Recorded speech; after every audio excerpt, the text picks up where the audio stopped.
Well, welcome back to the Piney Woods Homestead, y'all. It's cool this morning. We are back into some 30s at night. Always does that this time of the year. Today is all about milling. I've got to get 3 or 4 logs milled today, and I may do a blade change at some point, and I'm hoping that I get to that because I want to show off a new blade that my dad brought over for me to try out. Yesterday was all about cleaning up equipment. It's been all winter long, and now pollen's on everything, and everything's nice and shiny now, ready to get dirty again. Guys, thanks for stopping in at the Piney Woods Homestead. Hit that like and subscribe if you hadn't, and if you have, as always, y'all, we appreciate you.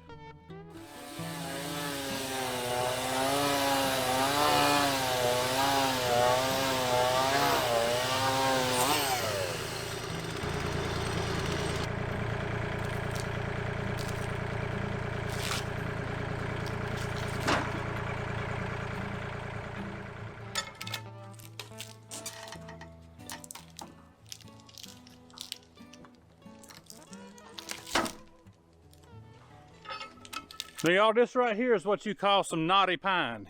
If you've ever seen knotty pine cabinets, used to be popular a long time ago, and maybe they are now, I don't know, but this is the top portions of that 100-foot tall yellow pine that I took down in the garden going on a month ago now, and I have milled every bit of it for one customer. Well, no, two customers. And so there's really value in your own timber if you have some. And like I've said before, I don't cut down a bunch of our own stuff to sell just because there's a limited supply of it, but this one worked out good for this purpose. But this knotty pine really does a workout on blades because those knots are hard as a ladder knot. That's where that term comes from. They are hard, and so you really got to take your time going through them on especially one of these manual mills. I'm gonna fire this thing up and we'll start slinging a little bit of this pine dust.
This should give you an idea of what I'm talking about. These knots, everywhere that a limb is coming out of the tree.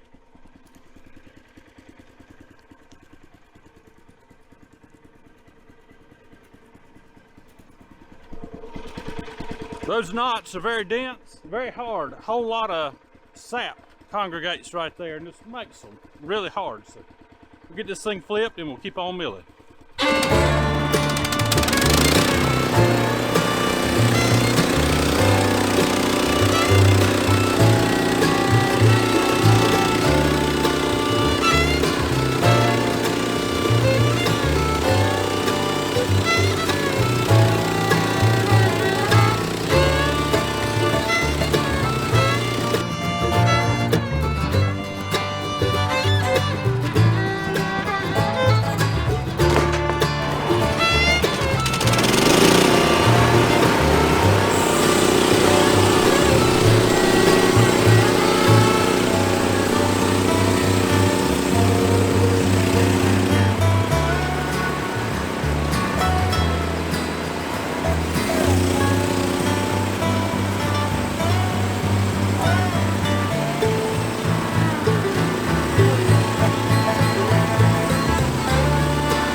knot that I just showed you there, that's a better example of what I'm talking about.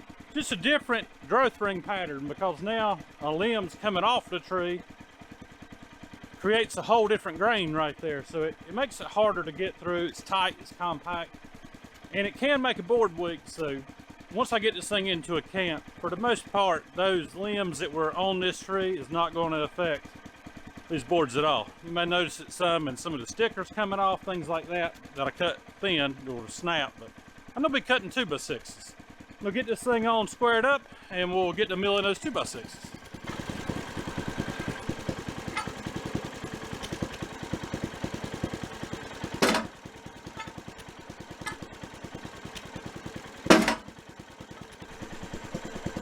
I want to show you what I'm doing here before I go any further. Whenever I'm getting a log into a camp, especially when there's taper in it, and most of the time there is, you can't get quite all the weighing off. You can get it off, but in order to maximize what I'm doing here, I'm getting 2x6s. I've rolled this log, this cant again, because I got some weighing. I'm gonna get me 1.5 inches, which is what I'm cutting, store-bought dimension.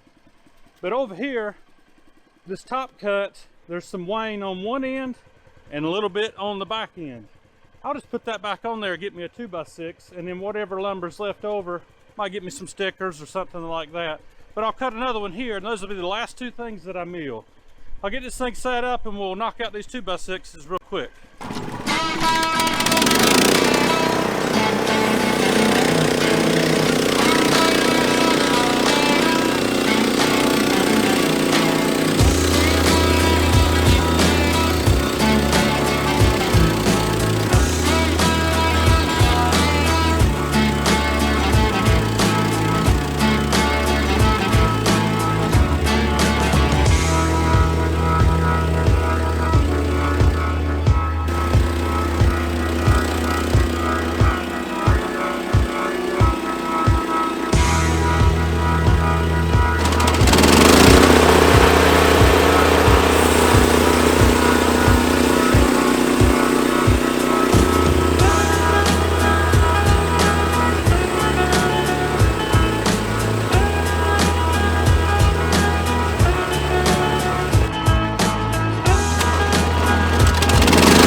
Going to get to a blade change in this video. My silver tip wood miser blade is still running strong, so my dad actually picked these up for me. They're called Ripper 37s from Jerry's Resharp. Not sponsored, just he wanted me to try these things out, so I'm at least going to open them up and see what they look like and let you see if you've never seen one yourself.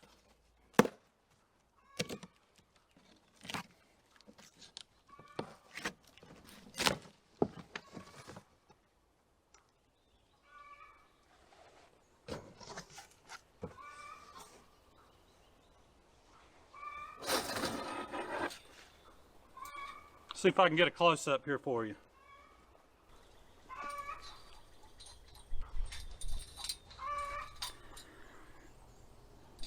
Ripper 37. I've been really wanting to try these for a while, so I'm glad that my dad got them for me.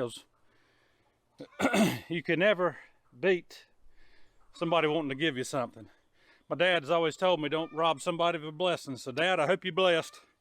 I know that you are, but I'm looking forward to using these rippers, and on the next sawmilling video, we will put one of these on there and see how it cuts as compared to the silver tip and the Timberwolves that I've ran. I'll give you my opinion on it. But these are good looking blades and fairly affordable from what I remember. So might be something you want to check out. Guys, that's gonna wrap it up for this video. Ended up with 8 beautiful dressed 2x6s ready to put on the pile up here. Man's building a backyard fence with them, and he sent me pictures and it looks beautiful. Guys, we appreciate you hanging out here with us. We really, really do. We hope that y'all have a good day, a great week, and Lord willing, and the creek don't rise too high. Oh, I wanted to tell you one more thing before I let you go. You saw me putting slabs over there on a wood deck. I have started doing that when I have good slabs, you know, thicker stuff, pine especially. I put it on our campfire wood deck because we split that stuff and it dries quick, y'all. These fresh green slabs, once you split them down from this pine, in about 30 days, you can put it in a fire pit and burn it, and it lights and burns really well. So that's what I'm doing with that. All right, guys, y'all have a good day and a great week. Lord willing, and the creek don't rise too high. We will see you on the next one.